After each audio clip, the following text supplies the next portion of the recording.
Assalamu alaikum wa rahmatullahi wa barakatuh. Ndugu mpenzi mtazamaji, karibu sana kwenye chaneli yetu ya Nurdin Media.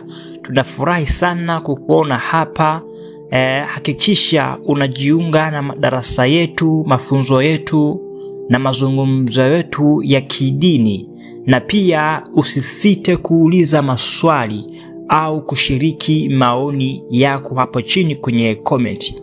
Katika darasa letu la leo nimekuletea dua ambayo utakuwa unaisoma endapo unapokuwa umepatwa na umepata furaha au umepata majuto.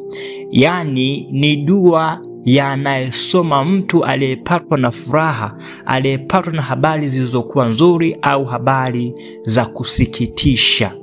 Basi ni dua fupi mno, na hakikisha unajifunza, kwa sababu kila jambo linalotokea halikuwa ni lenye kukupata au ni lenye kukukosa, basi ni kadari ya Allah subhanahu wa ta'ala. Na dua hii ni dua ambayo utakuwa unaisoma.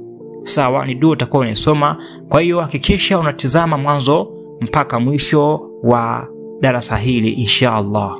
Alhamdulillahi ala kulli hal.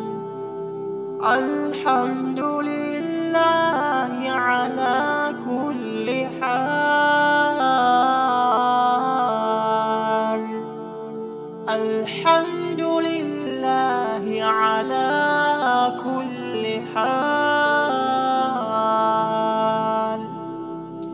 Alhamdulillahi ala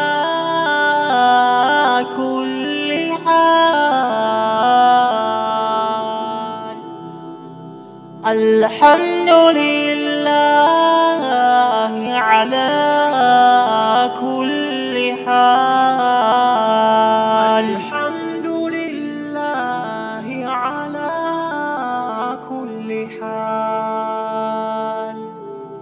Alhamdulillahi ala kulli hal. Alhamdulillahi ala kulli hal. Alhamdulillahi